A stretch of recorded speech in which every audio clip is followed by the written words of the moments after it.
Good morning everyone. दोस्तों आज है जून 5 2023 और हम लोग करेंगे द हिंदू न्यूज़पेपर के एनालिसिस। मेरा नाम है सितेंद्र चौधरी और फिर से हम आज कुछ टॉपिक्स यहाँ पे करने वाले हैं। कौन कौन से टॉपिक रहेंगे एक बार ब्रीफली देख लेते हैं। स्टॉकहोम कन्वेंशन के बारे में बात करेंगे क्योंकि ये एक हिस्टोरिकल इवेंट रहा है, तो ये आज हम लोग करेंगे कि आज के दिन हुआ क्या था। इसे एनवायरनमेंट के पर्सपेक्टिव से करेंगे। काफी इंपॉर्टेंट टॉपिक है। इस तरह की कन्वेंशन जो होती हैं वो काफी ज्यादा एग्जाम में पूछी जाती हैं, चाहे वो नेशनल हो चाहे वो इंटरनेशनल हो। कवच सिस्टम कैसे काम करता है इसके बारे में थोड़ा बात करेंगे। उड़ीसा में अनफॉर्चुनेटली बहुत बड़ा एक हादसा हुआ है जिसमें अराउंड 300 के लगभग लोग जो है उनकी जान जा चुकी है। तो कव ऐसा कहा जा रहा है कि कवच सिस्टम होता तो शायद ये हादसा नहीं होता। तो कवच सिस्टम क्या होता है उसके बारे में बात करेंगे। मॉनसून और ग्राउंड वाटर। देखिए मॉनसून के दौरान जो रेनफॉल होती है, क्या उसकी वजह से हमारा जो डिप्लीटिंग ग्राउंड वाटर है उसको रिवाइव किया जा सकता है, इसके बारे में एक आर्टिकल है। और ये आज का आर्टिकल नहीं है, कल वाला आर्टिकल था, तो मैंने उसको इंक्लूड किया है संडे वाले आर्टिकल को। और इसके साथ साथ एक और टॉपिक वो और बनता है, वो थोड़ा आपको वाटर साइकिल के बारे में बताऊंगा, ट्रांसपिरेशन के बारे में बताऊंगा जीएस पेपर 3 से। तो ये टॉपिक भी आपका एनवायरमेंट इकोलॉजी से होने वाला है, यह टॉपिक भी एनवायरमेंट इकोलॉजी से है। उसके अलावा सरगैसम अलगई क्या होता है, ये कैसे काम करता है, ये टॉपिक भी आपका एनवायरमेंट इकोलॉजी से है। तो आज 4 टॉपिक हमारे एनवायरमेंट इकोलॉजी वाले सेक्शन से आने वाले हैं। उसके अलावा आज का जो एडिटोरियल है वो बताता है जेनरिक ड्रग्स और डॉक्टर्स के बारे में। बहुत बार डॉक्टर क्या करते हैं, वो जो ब्रांडेड महंगी दवाइयां होती हैं वो रिकमेंड करते हैं सस्ती और जेनरिक दवाइयों की बजाय। ऐसा वो क्यों करते हैं, इसके पीछे क्या कोई एक्चुअली में रीजन है या कोई करप्शन है, क्या होता है, उसके बारे में थोड़ा सा बात करेंगे। Then we have few additional articles also. चलिए जी। लेकिन आगे बढ़ने से पहले एक चीज हो रहा है। बहुत सारे बच्चे हमारी एनालिसिस देखते हैं, 1,500 से 2,000 के लगभग देखते हैं, लेकिन यार लाइक कर दिया करो। ठीक है, लाइक बटन आप भूल जाते हैं, मुझे ऐसा लगता है। कमेंट सेक्शन में अपना अटेंडेंस भी दे दिया करो, गुड मॉर्निंग गुड इवनिंग, जिस टाइम पे भी आप एनालिसिस देखते हो। और अगर कोई आपके मन में डाउट है, कुछ फीडबैक है, तो वो भी आप कमेंट सेक्शन में दे सकते हैं। चलिए जी। तो एक बार फ्रंट पेज पे देख लेते हैं क्या हो रहा है आज फ्रंट पेज पे। तो ऐसे कुछ खास है नहीं फ्रंट पेज पे, बट ये जो कवच के बारे में खैर हम लोग बात करेंगे ही। Railway board alleges signalling interference seek CBI probe. तो बेसिकली हमारे पास ना एक सिग्नलिंग सिस्टम होता है, वैसे इसे हम लोग इंटरलॉकिंग भी कहते हैं। ई इंटर इलेक्ट्रॉनिक इंटरलॉकिंग कहते हैं। इंटरलॉकिंग का मतलब हल्का सा आपको बता देता हूँ क्या होता है। जैसे ये ट्रैक है, मान लो ये 3 ट्रैक हैं, इसके ऊपर अलग से ट्रेन आ रही है, इसके ऊपर अलग से आ रही है, इसके ऊपर अलग से आ रही है। इंटरलॉकिंग मतलब लॉक हो जाना। जब कोई ट्रेन इस ट्रैक से आ रही है तो वो इस ट्रैक पे लॉक हो जाती है, मतलब जहां तक भी वो जाएगी वो इसी ट्रैक पे जाएगी। अगर बाई चांस मान लो उसके बीच में ट्रैक चेंज करना है, तो वो ट्रैक भी ऑलरेडी लॉक होता है। एक बार सिस्टम में एक ट्रेन का ट्रैक अगर लॉक हो गया तो फिर वो चेंज नहीं होता है। ऐसे इस ट्रेन का ट्रैक भी लॉक होगा, ऐसे इस ट्रेन का ट्रैक भी लॉक होता है। पहले इसको मैनुअली किया जाता था, लेकिन अब ये कंप्यूटर से होता है, इसलिए इसको इलेक्ट्रॉनिक ई लॉकिंग बोलते हैं। तो जैसे मान लो इस ट्रेन पे ये ट्रैक आ रही है, तो डेफिनेटली ये वाली जो ट्रेन है ये तो इस ट्रैक पे नहीं आएगी, क्योंकि इंटरलॉकिंग सिस्टम उसको पहले से ही पहचान लेता है, तो वो अलग से फिक्स कर देता है। लेकिन इस बार क्या हुआ, गड़बड़ ये हुई कि यहां से ट्रेन आराम से आ रही थी, यहां पे दूसरी मालगाड़ी खड़ी हुई थी। तो इस ट्रैक पे ट्रेन तो नहीं आनी चाहिए थी, लेकिन इंटरलॉकिंग सिस्टम के अंदर कुछ ऐसा गड़बड़ हुआ कि इस ट्रेन का जो है वो रूट चेंज हो गया। इंटरलॉकिंग के अंदर कुछ इंटरफेरेंस हुई। अब वो ह्यूमन एरर है, या वो सिस्टम के अंदर एरर हो गई है, या फिर इसके पीछे कुछ लोग कह रहे हैं कि भाई कुछ जो टेररिस्ट ऑर्गेनाइजेशंस हैं मे भी, वो भी इसके पीछे हो सकती है, उन्होंने सिस्टम को हैक कर लिया हो और इसको चेंज कर दिया हो, ऐसी भी पॉसिबिलिटी नजर आ रही है।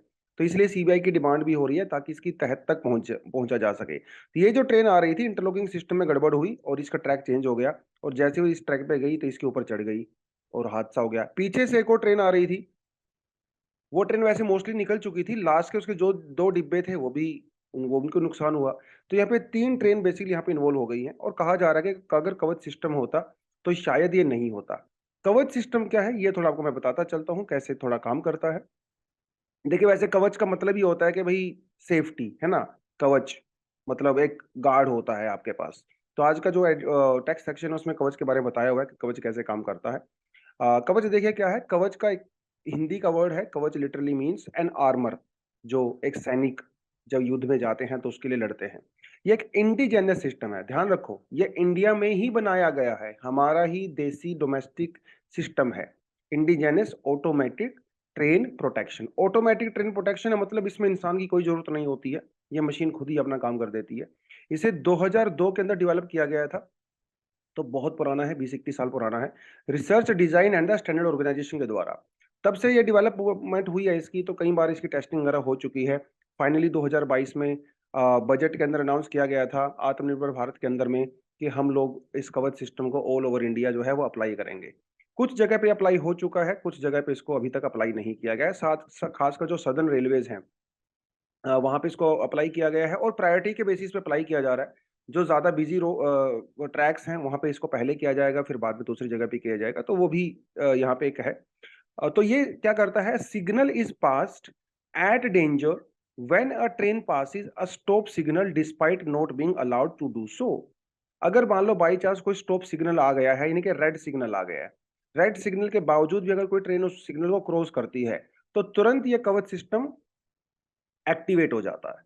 कवच सिस्टम में क्या होता है, बेसिकली जो हमारी ट्रेन होती है उसके अंदर एक जीपीएस सिस्टम टाइप का इंस्ट्रूमेंट लगा होता है, जो कि हमारे कंप्यूटर से, हमारे सैटेलाइट से जुड़ा हुआ होता है। उसमें ट्रेन की जो लाइव लोकेशन है वो मॉनिटर होती रहती है, और वो जैसे ही रेड लाइट को क्रॉस करता है तो सिग्नल पहुंच जाता है। सिग्नल पहुंचते ही ऑटोमेटिक एप्लीकेशन हो जाती है भैया ब्रेक की। जैसे जो लोको पायलट होता है, जो ड्राइवर होता है, अगर ड्राइवर नहीं कर पाता है तो ये अपने आप ही लग जाता है। कवच सिस्टम ट्रेन की स्पीड को अपने आप ही कंट्रोल कर लेता है। ठीक है, कवच helps in the case of the locomotive pilot ignore signal and the over speeding. अगर बाई चांस गलती से सिग्नल इग्नोर हो गया या ट्रेन ओवर स्पीडिंग हो रही है, उस केस में कवच जो है लोकोमोटिव पायलट की हेल्प करता है। उसको सिग्नल भेजेगा कि भैया देख लो ऐसे ऐसे हो रहा है। अगर वो नहीं, इग्नोर करता है या उससे गलती हो जाती है, तो ये अपने आप ही उसको ओवरटेक कर लेता है। या जैसे डेंस जो फोगी सिचुएशंस होती हैं, बैड वेदर होता है ना, तो ट्रेन ऑपरेशंस में दिक्कत आती है, आप दूर तक नहीं देख सकते, विजिबिलिटी कम होती है, उस केस में भी कवच सिस्टम ऑटोमेटिकली काम करता है। तो Kavach mechanism can automatically apply brakes when needed, allowing better control of the speed. It was design to bring train in halt. Halt मतलब रुक जाना। ऑटोमेटिक ट्रेन रुक जाती है अगर ट्रेन डिटेक्ट करती है कि इसी सेम ट्रैक पे एक और ट्रेन आ रही है या खड़ी है। जैसे इस केस में हुआ, जो कोरोमंडल एक्सप्रेस आ रही थी, अगर इसके अंदर कवच सिस्टम होता तो ये बहुत दूर से ही डिटेक्ट कर सकती थी ट्रेन कि भाई देखो आगे मत जाओ, आगे गाड़ी खड़ी हुई है। तो ऐसा नहीं होता। तो इस तरह से जो है कवच सिस्टम काम करता है, और ये अलग अलग सेफ्टी लेवल पे काम करता है। इसका जो सेफ्टी लेवल है वो सेफ्टी इंटीग्रिटी लेवल 4 के ऊपर आता है, मतलब हाईएस्ट लेवल ऑफ सेफ्टी की इन्होंने यहाँ पे बात की है। इसके फेलियर के चांसेस बहुत कम है कवच सिस्टम के, जिस तरह से इसको टेस्टिंग किया गया है आप यहाँ पे देख सकते हो। इसकी जो एरर की प्रोबेबिलिटी होती है कवच सिस्टम में, वो होती है 1 in 10,000 ईयर्स। 10 साल में एक बार इस सिस्टम से, 10,000 साल में इस सिस्टम से गलती हो सकती है। मतलब गलती के चांस आप ये मान के चलो इम्पॉसिबल टाइप के हैं। लेकिन क्या इस केस में कवच काम कर सकता था, ये भी एक बहुत बड़ा सवाल है। सवाल ये है कि, और इसका जवाब भी दिया गया, इन्होंने ये कहा कि देखिए भाई, जब इतना भारी भरकम ट्रेन होती है तो आप, ऐसा तो नहीं है कि उसको 200 मीटर पे आपको गाड़ी दिखाई दी तुरंत ब्रेक मार दिया रुक जाएगी, ऐसा तो नहीं होता। भारी गाड़ी होती है, लंबी गाड़ी होती है, पलट सकती है। कहता है if if an obstruction comes suddenly in a front of the high moving vehicle, then no technology in the world would prevent the accident। मान लो अचानक से गाय आ गई, ट्रेन चल रही है, अचानक से हाथी आ गए रास्ते में, है ना। अब सिर्फ 200-300 मीटर का मान लो हाफ किलोमीटर का गैप है, मान लो 1 किलोमीटर का गैप भी है, क्या ट्रेन एकदम से रुक जाएगी? बिल्कुल भी नहीं रुकेगी। इतनी भारी भरकम ट्रेन को रुकने के लिए कम से कम 3 किलोमीटर, 4, 2.5 किलोमीटर, 2 किलोमीटर, 5 किलोमीटर की जगह चाहिए, तब वो सीधा सीधा जाके रुकेगी, अदरवाइज वो पलट जाएगी, है ना। तो क्या इस केस में ऐसा हो सकता था? मे बी, मे नॉट भी। अगर दूर से डिटेक्ट करता तो हो भी सकता था, पास से डिटेक्ट करता तो शायद ऐसा नहीं भी होता। तो यहाँ पे कुछ स्टेशन मास्टर की भी सुनने में आ रहा है कि कुछ गलती हुई है उनसे, इसलिए सीबीआई की डिमांड भी हो रही है। खैर वो एक अलग चीज है। अभी देखिए यहाँ पे क्या लिखा है इन्होंने, both the Shalimar Chennai Coromandel express and the Yesvantpur Howrah express were not fitted with the Kavach system. ये मैंने आपको बता ही दिया, कवच सिस्टम इसके साथ नहीं था। अगर कवच सिस्टम होता तो शायद कुछ ना कुछ यहाँ पे इसको किया जा सकता था। Where the Kavach system has been implemented, अभी तक जो है कवच सिस्टम को बेसिकली साउथ सेंट्रल रेलवे के अंदर ज्यादा अप्लाई इसको किया गया है। अभी तक जो है 1465 किलोमीटर का जो ट्रैक है वो कर दिया गया है। इसमें 135 स्टेशन इंक्लूड हुए हैं, 77 लोकोमोटिव यानी कि ट्रेन इसके अंदर इंक्लूड हो गई हैं। अभी तक ये सिस्टम इस हावड़ा वाले रूट पे नहीं आया है। ठीक है, करेंगे हम इसको, लेकिन प्रायोरिटी बेसिस पे करेंगे। जो सबसे पहली यहाँ पे प्रायोरिटी दी गई है वो किसको दी गई है? High density route and the New Delhi Mumbai और न्यू दिल्ली हावड़ा, इस रूट को सबसे पहली प्रायोरिटी है। सेकंड प्रायोरिटी दी गई है किसको? उन लाइंस को दी गई है जो कि हाई यूज नेटवर्क्स होते हैं। थर्ड दिया गया है जो कि पैसेंजर हाई डेंसिटी रूट होते हैं। और फिर बाद में फाइनल प्रायोरिटी दी गई है जो बाकी बचे हुए एरियाज हैं। मतलब ऐसे देखा जाए तो ये जो रूट है वो हाई प्रायोरिटी वाला है, क्योंकि हाई डेंसिटी ट्रेन यहाँ पे चलती हैं और क्लोज डिस्टेंस पे भी चलती हैं कई जगह पे, तो एक्सीडेंट के चांसेस होते हैं। बट अभी तक हुआ नहीं था, टाइम लगेगा मे बी। अभी तो इसके अंदर बहुत सारी परतें खुलने वाली हैं, क्या हुआ क्या नहीं हुआ वो थोड़ा सा हम लोग बाद में देखेंगे। लेकिन ट्रेन एक्सीडेंट की अगर हम लोग बात करें तो ट्रेन एक्सीडेंट अनफॉर्चुनेट इंडिया में होते रहे हैं पहले भी। अब यहाँ पे देखिए 1981 के अंदर बहुत बड़ा एक ट्रेन हादसा हुआ था, जिसमें 800 लोग मर गए थे भाई, 800 लोग। एक ओवर क्राउडेड ट्रेन थी, साइक्लोन आया हुआ था, पलट गई थी, 800 लोग मर गए थे यार। 1981 मतलब आप समझ लीजिए 42 ईयर्स पहले की बात है। फिर एक एक्सीडेंट 1988 के अंदर हुआ जिसमें ट्रेन डिरेल हो गई थी, और मतलब एक लेक थी, क्यूलोन लेक, ठीक है, वहां पे 106 लोगों की डेथ हो गई। 1995 में अ, नई दिल्ली के से थोड़ा सा दूर जो हादसा हुआ था जिसमें 350 लोग मारे गए थे। 1999 में भी, 2005 में आंध्रा के अंदर 77 people were died in an accident. 2011 में ऑल्सो 300 लोग जो है इंजर्ड हो गए थे, 70 लोग यहाँ पे मर गए थे अनफॉर्चुनेटली। फतेहपुर के अंदर हुआ था। 2017 में जो है 41 people killed in Andhra Pradesh. 2018 में 59 people killed in Amritsar. Amritsar festival था, दशहरे का टाइम था, तो ट्रेन आई थी और लोगों को आवाज सुनाई नहीं दी, क्या हुआ तो उसमें आपको पता है कि लोग फेस्टिवल मना रहे थे। 59 people died in that train accident, वो भी बहुत अनफॉर्चुनेट था, 2018 का केस था। फिर 2023 में भी जो ये उड़ीसा में हुआ है, जहाँ पे अभी तक 275 लोगों की सुना है। बाकी 2017 में भी 146 people were killed and 200 were injured in a train derailment in the UP, Uttar Pradesh. और एक तो रेलवे के अंदर ना वैकेंसी भी बहुत ज्यादा है, सरकार वैकेंसी फिल कर नहीं रही है। जो अभी वहाँ पे स्टाफ है वो ओवर क्राउडेड है। मतलब जो स्टाफ है ओवर बर्डनड है, बहुत ज़्यादा उनके ऊपर प्रेशर रहता है, तो ह्यूमन एरर के चांसेस भी उस टाइम पे बढ़ जाते हैं। भैया जब काम करने के लोग होंगे ही नहीं तो ह्यूमन एरर के चांसेस तो बढ़ेंगे ही, ऑब्वियस सी बात है ना। चलिए, आज है वर्ल्ड एनवायरनमेंट डे, आज है 5 जून। लेकिन आज जो वर्ल्ड एनवायरनमेंट डे मनाया जाता है इसके पीछे पूरी कहानी है। कहानी क्या है? आज के दिन हुआ था स्टॉकहोम कॉन्फ्रेंस, और ये दुनिया भर में अपने आप की पहली वर्ल्ड कॉन्फ्रेंस थी जिसमें एनवायरनमेंट को प्रोटेक्ट करने की बात कही गई थी। स्वीडिश गवर्नमेंट का ये इनिशिएटिव था, इसलिए इसको स्वीडिश इनिशिएटिव भी कहा जाता है। 1972 में स्टॉकहोम के अंदर ये हुआ था, it's a city in the Sweden.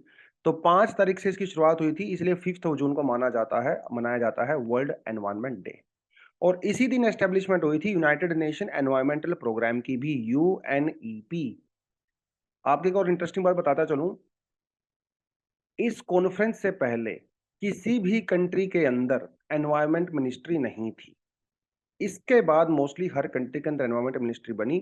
1985 में इंडिया में पहली बार एनवायरमेंट मिनिस्ट्री को भी सेटअप किया गया, और इसकी शुरुआत कहां से होती है? स्टॉकहोम कन्वेंशन से ही होती है। 1972 में जो स्टॉकहोम कन्वेंशन हुआ था, इसका जो थीम था वो था ओनली वन अर्थ। ठीक है जी, ये चीज आपको थोड़ा सा यहाँ पे पता होना चाहिए। 2014 में यहाँ से क्वेश्चन भी पूछा गया है एनवायरमेंट वाले सेक्शन से, with reference to the global environment facility which of the following statements are true. 2014 UPSC question है।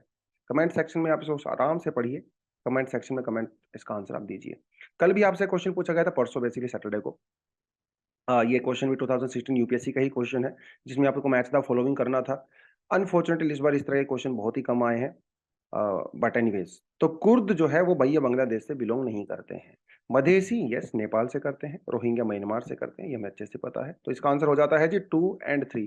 कुर्द कहाँ से बिलोंग करते हैं? अब यहाँ पे देखिए, ये जो आपको रेड कलर का एरिया नजर आ रहा है ये पूरा कुर्दिश एरिया है। इस कुछ लोग जो है सीरिया में, इराक, ईरान, इवन थोड़े बहुत जो कुर्द हैं, थोड़े बहुत कुर्द हैं, वो आपको अर्मेनिया में भी देखने को मिलेंगे, और टर्की। तो ये आपको पता होना चाहिए कि यहाँ पे कंट्रीज का नाम आप याद कर लो, Turkey, north eastern Syria, Iraq, north western Iran, south western Armenia. देखिए साउथ वेस्टर्न वगैरह चाहे ना भी करो, लेकिन कंट्री का नाम याद कर लेना है, ठीक है जी। आर्मेनिया है, टर्की है, इराक है, सीरिया है, ईरान है। इतना भी याद कर लोगे ना एग्जाम में, क्वेश्चन यहाँ से बन जाएगा आपके लिए। ठीक है, अलग अलग रिलीजन से मतलब ये वैसे तो सुन्नी मुस्लिम्स रहते हैं मेजोरिटी ऑफ देम, मतलब उनकी ही ब्रांचेस हैं, लेकिन इसके अंदर अलग अलग सब कैटेगरीज भी पाई जाती हैं कुर्दिश के अंदर, और इस्लामिक स्टेट के अगेंस्ट में वो लड़ रहे हैं, अभी तक लड़ रहे हैं। ठीक है, एंड ऑल दैट। चलिए जी, increase rainfall alone will not help ground water recovery. तो बेसिकली एक सर्वे किया गया जिसमें ये कहा गया कि भाई देखिए, मॉनसून आने वाले समय में, ठीक है, मॉनसून थोड़ा सा स्ट्रोंग होगा। 6% से लेके 8% तक मॉनसून स्ट्रोंग होगा आने वाले समय में, आने वाले 20 साल में। बेसिकली देखिए, ग्लोबल टेम्परेचर बढ़ रहा है, ठीक है जी, ग्लोबल वार्मिंग हो रही है, क्लाइमेट चेंज हो रहा है। उसका असर मॉनसून के ऊपर क्या पड़ेगा? मोस्टली लोगों का ये कहना है, एक्सपर्ट्स का ये कहना है कि मॉनसून के अंदर रेनफॉल थोड़ा सा ज्यादा होगा, 6 to 8%। क्योंकि देखिए क्या होता है ना, जब ओशियन गर्म होंगे, ओशन गर्म होंगे तो इवेपोरेशन ज्यादा होगा, है ना। इवेपोरेशन ज्यादा होगा तो जो विंड्स आती हैं मॉनसून की, उनके अंदर मॉइस्चर ज्यादा होगा, वाटर कंटेंट ज्यादा होगा। जितना वाटर कंटेंट होगा उतना ही स्ट्रॉन्ग मॉनसून होगा। अब एक चीज तो ये हो गई, monsoon would be little bit stronger in the coming decades, at least 20 years। उसके साथ साथ ग्राउंड वाटर की जो भैया धज्जियां उड़ी हुई हैं, ग्राउंड वाटर बिल्कुल नीचे जा रहा है, खासकर कहां पे? नॉर्थ वेस्टर्न इंडिया के अंदर, part of western UP, part of Punjab, Haryana, part of Rajasthan, ठीक है, और सेंट्रल इंडिया में भी, part of Madhya Pradesh, Chhattisgarh and all that, ये तो वैसे भी सेमी ड्राई एरियाज हैं। And then part of Karnataka, Telangana, वो आपका वेस्टर्न घाट के रेन शेडो जोन में आ जाता है। तो ये कुछ एरिड और सेमी एरिड एरियाज हैं इंडिया में, जहां पे ग्राउंड वाटर की जो टेबल है बहुत नीचे जा रहे हैं। मुझे खुद याद है बचपन में जो ट्यूबवेल हुआ करता था हमारे गाँव में, उसके अंदर पानी हुआ करता था, और लेडीज वहां से पानी भी निकाला करती थी। लेकिन आज वो कुएं भी खत्म हो गए हैं, क्योंकि उनके अंदर पानी बचा ही नहीं। इवन जो खेत के अंदर ट्यूबवेल लगाए जाते हैं वो इतने डीप चले गए हैं, उनकी बोरवेल, बहुत नीचे से 200 फीट से पानी आ रहा है भाई। पहले ये जो है 35 फीट 40 फीट से आ जा रहा था। तो चीजें चेंज हो रही हैं over a period of time. तो इनका ये कहना आर्टिकल का कि यार, जो इंक्रीज रेनफॉल होगा मॉनसून का, क्या उसकी वजह से ये ग्राउंड वाटर दोबारा से ऊपर आएगा क्या? 2002 और 2022, पिछले 20 सालों में about 95% of India's ground water depletion occurred in the north India only. तो क्या इसकी रिकवरी हम लोग कर पाएंगे? सिंपल आंसर हो जाता है नो। देखिए, थोड़ा बहुत रिकवरी हो सकता है, लेकिन उसके लिए आपको कुछ करना पड़ेगा। क्या करना पड़ेगा? जो वाटर इंटेंसिव क्रॉप्स आप लगाते हो, खासकर पैडी, मतलब जो राइस कल्टीवेशन हम लोग करते हैं, अगर नॉर्थ इंडिया में 8 से 10 साल तक अगर पैडी कल्टीवेशन को आधा कर दिया जाए, तो हो सकता है उस ग्राउंड वाटर जो लॉस हुआ है उसका रिकवरी कहीं ना कहीं हो सकता है। Use of ground water from the deeper aquifers in the Indo Gangetic plain will make it hard for its recovery from the increase rainfall. देखिए, इंक्रीज रेनफॉल हो रही है, लेकिन ग्राउंड वाटर उससे ज्यादा स्पीड से डिप्लीट हो रहा है। मतलब आमदनी ठन्नी हो रही है, खर्चा रुपया हो रहा है, इनकम आ रही है, मॉनसून आ रहा है, कोशिश कर रहा है बेचारा, लेकिन एक्सट्रैक्शन बहुत ज्यादा हो रही है। So recovery of the depleted ground water in the north India will be insufficient if the ground water is not conserve. तो जो क्रॉपिंग पैटर्न है, इरिगेशन पैटर्न है, वो हमें थोड़ा सा यहाँ पे चेंज करना पड़ेगा, तभी काम चलेगा भाई, अदरवाइज तो काम चलने वाला नहीं है। तो बात देखिए, ये तो सारी चीज मैंने आपको बता ही दी है। Period of the high precipitation will help in the partial recovery. Partial recovery थोड़ी बहुत हो सकती है कभी कभी, लेकिन ओवरऑल इंपैक्ट इसका जहां पर ज्यादा देखने को नहीं मिलने वाला है, जो मैंने आपको सारी चीजें बताई। इरिगेशन के लिए और वाटर के बेटर एफिशिएंसी यूज के लिए हमारे पास एक स्कीम है, प्रधानमंत्री कृषि सिंचाई योजना। बहुत पॉपुलर स्कीम है, एग्जाम्स में यहाँ से 2 बार क्वेश्चन आ भी चुका है, आगे भी आ सकता है, प्रीलिम्स और मेंस दोनों के लिए इंपॉर्टेंट है। 2015 में इसको लॉन्च किया गया था, एक नेशन लेवल एक मिशन है। और इसका पूरा नाम तो आपको मैं बता ही दिया। कौन सी डिपार्टमेंट के अंदर आता है जी? Ministry of agriculture and the farmers welfare. Centrally sponsored scheme है। 75-25 और 90-10 के बेसिस पे होता है। मतलब 75 सेंटर, 25 स्टेट, 90 सेंटर और 10 स्टेट्स। ये डिपेंड करता है अलग अलग स्टेट्स में, जैसे जैसे नॉर्थ ईस्ट वाले स्टेट्स हैं, या उत्तराखंड, हिमाचल, यहाँ पे 90-10 होता है, जो दूसरे स्टेट्स होते हैं वह 75-25 होता है। तो ये होती है सेंट्रल स्पॉन्सर्ड स्कीम्स। इसके कुछ कंपोनेंट हैं, जैसे हर खेत को पानी।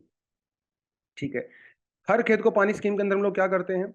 इसके अंदर जो है नए वाटर रिसोर्सिस को हम लोग क्रिएट करते हैं। ठीक है, छोटे छोटे वाटर सिस्टम्स। देखिए, पुराने जमाने में क्या होता था, हर स्टेट के अंदर हर जगह पे उनका एक अपना सिस्टम हुआ करता था पानी को स्टोर करने का, और उसी पानी के स्टोरेज से फिर हम लोग खेतों में पानी दिया करते थे और फसलें वगैरह किया करते थे। तो वो चीज़ें अभी खत्म होती चली जा रही हैं, उन चीज़ों को दोबारा से रिवाइव करना है। जैसे कुछ ट्रेडिशनल वाटर सोर्सेज सिस्टम हमारे पास है, जैसे गुजरात में जल मंदिर बोलते हैं उनको, ठीक है? खतरी कहा जाता है। हिमाचल प्रदेश में कुल कहा जाता है और खतरी कहा जाता है। नागालैंड में उसको ज़ाबो कहा जाता है। तमिलनाडु में इरी, उरानिस, आसाम के अंदर डोंग्स, उड़ीसा के अंदर एमपी के अंदर उसे कटास, बंधास, ये सब कहा जाता है। आप बताइए जिस स्टेट में आप रहते हो, एनालिसिस देख रहे हो, आपके स्टेट में वो ट्रेडिशनल वाटर स्टोरेज सिस्टम को क्या कहा जाता है? तो ये तो एक चीज़ हो गई। दूसरी चीज़ जो प्रधानमंत्री कृषि सिंचाई योजना के अंदर हम लोगों ने डाली है, वो है पर ड्रॉप मोर क्रॉप। मतलब एफिशिएंसी बढ़ानी है, पानी के वेस्टेज को रोकना है, प्रिसीजन वाटर एप्लीकेशन डिवाइसेस का यूज़ करना है।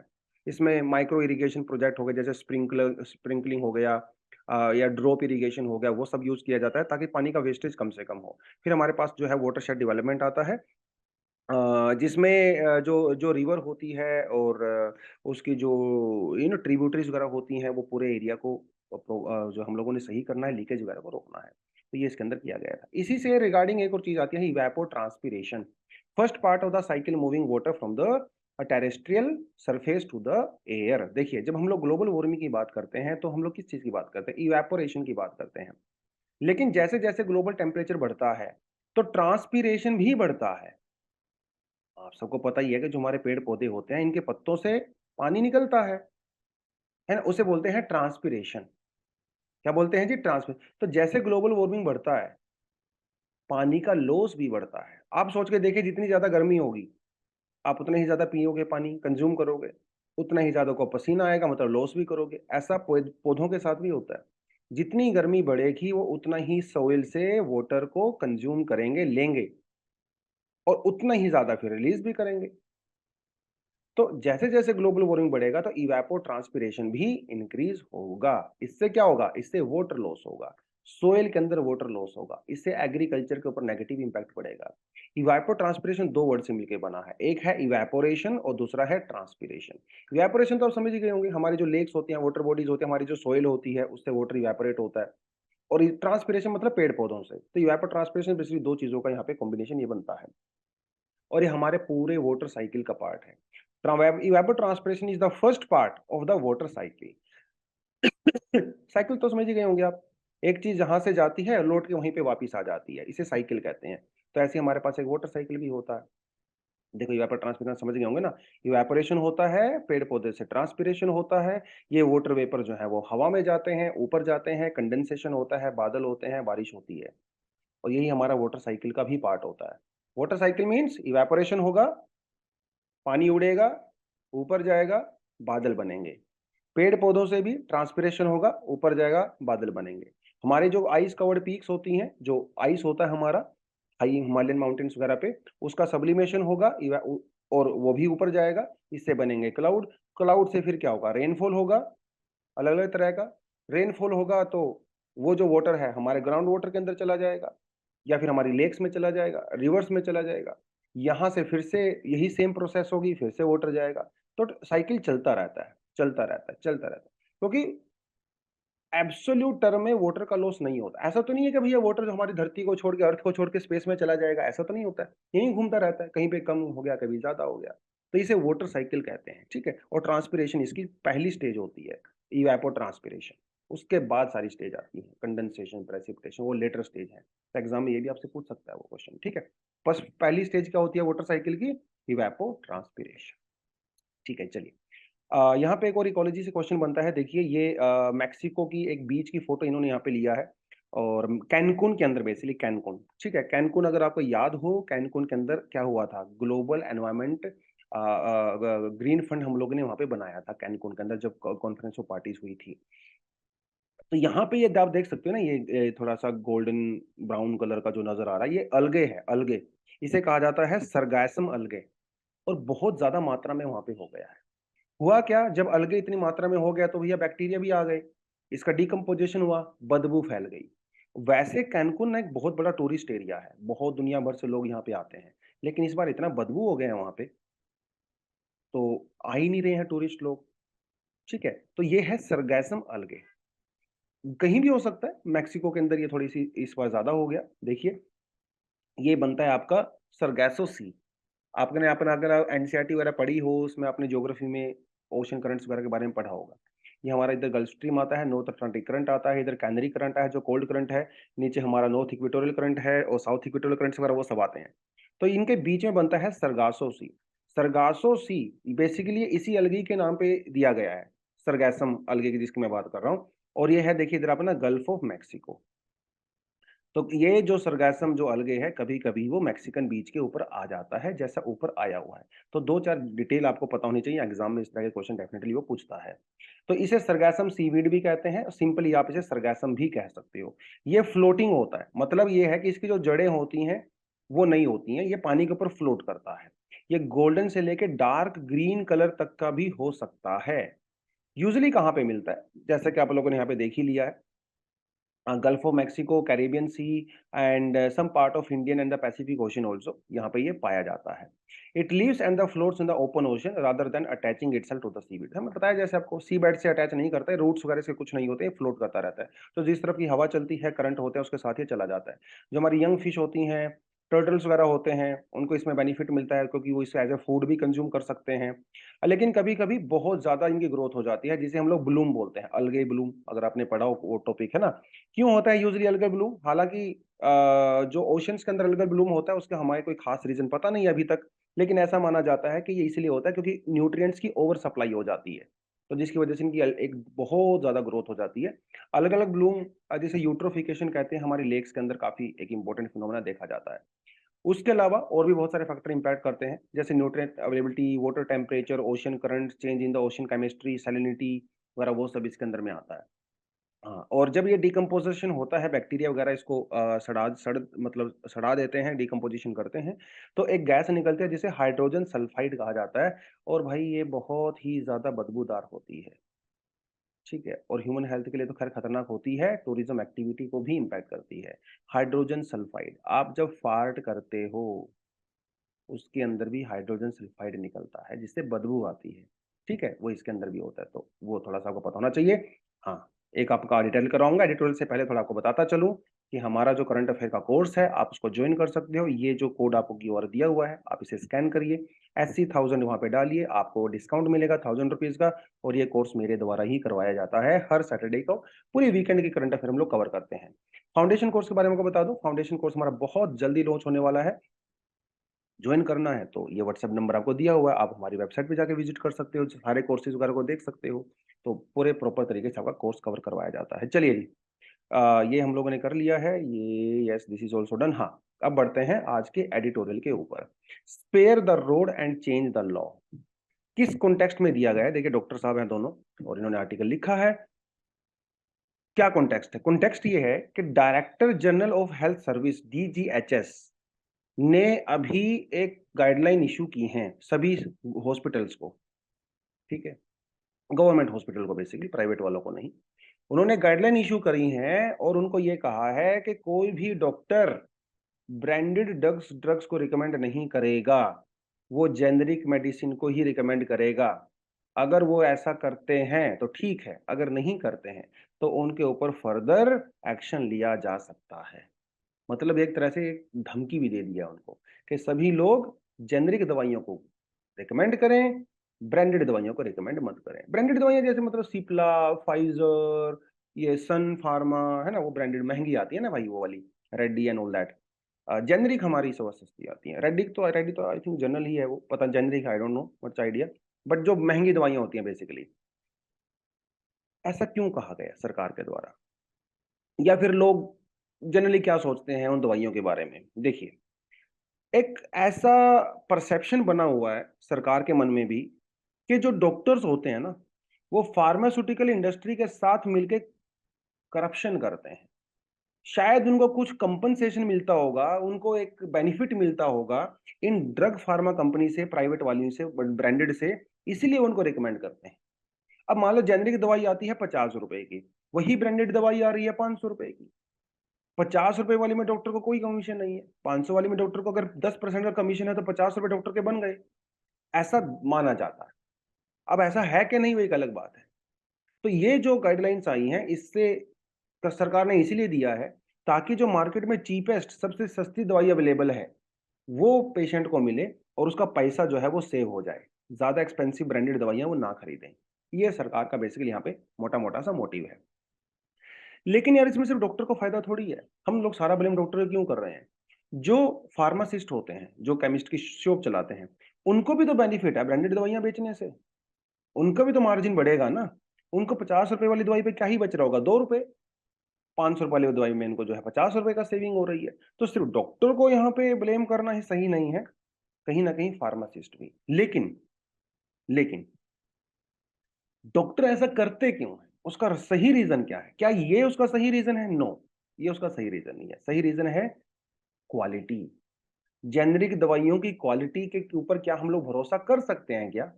मोस्टली इंडियन डॉक्टर्स का मानना है कि नहीं, जेनरिक दवाइयों की क्वालिटी उतनी अच्छी नहीं होती जितनी ब्रांडेड दवाइयों की होती है। क्योंकि इंडिया के अंदर ऐसा लीगल सिस्टम है ही नहीं जो जेनरिक दवाइयों की जो बायो अवेलेबिलिटी होती है उनको टेस्ट कर सके। बायो अवेलेबिलिटी का मतलब पता क्या होता है? जब आप एक दवाई खाते हो, कंज्यूम करते हो, वो कितनी जल्दी आपकी ब्लड के अंदर जाके डिजोल्व हो जाती है, क्योंकि उतनी जल्दी वो असर करेगी। हमारे पास ऐसा कोई है ही नहीं। ये जो रूल है अमेरिका में 1977 में इसको अडॉप्ट कर लिया गया था, और इंडिया ने पता कब किया? 2017 में किया है। बायो इक्विवेलेंसी टेस्टिंग 2017 से भैया इंडिया में लागू है, 2017 से पहले हमारे यहाँ पे था ही नहीं। इसीलिए डॉक्टर ब्रांडेड दवाइयों को रिकमेंड करते थे, क्योंकि वो वेल टेस्टेड होती हैं, वो प्रूफ के साथ आती हैं, हमें पता है कि वो असर करेंगी। लेकिन देसी वाली नहीं थी। अब देखें, आप कह रहे हो चलो ठीक है 2017, अरे बहुत सारी दवाइयां तो 2017 से पहले लॉन्च हो चुकी है ना, उनकी तो टेस्टिंग नहीं हो रही है। चलो मान के चलो आप 2017 के बाद आप कर रहे हो, 2017 से पहले वाली तो नहीं कर रहे हो ना। इसीलिए vast majority of the drugs in the Indian market have never been tested for the bio equivalency, कि वो कितनी जल्दी जाके ब्लड में डिसोल्व होती हैं। क्योंकि जो क्योंकि जो डोमेस्टिक जो कंपनीज होती हैं दवाइयां बनाने वाली, हो सकता है वो अलग तरह के इंग्रेडिएंट्स यूज कर रही हूँ दवाइयां बनाने में, जो ब्रांडेड नहीं करती हैं, तो हो सकता है वो डिसोल्व उतना जल्दी नहीं होती हूँ। तो जब आपके पास कोई प्रूफ ही नहीं है, आप डॉक्टर को क्यों रिकमेंड कर रहे हो? पहली बात, आप प्रूफ लेके आइए, ये बड़ी बात है। दूसरी बात, स्टेबिलिटी यहाँ पे एक बड़ी बात आती है। दवाइयाँ स्टेबल हैं कि नहीं? अभी तो खैर ठीक है, अब तो इतना बुरा हाल नहीं है। बचपन में आपने देखा होगा, कई बार डॉक्टर से दवाई लेके आते थे, दवाई ओपन करते थे, खोलते ही वो टैबलेट टूट जाया करती थी।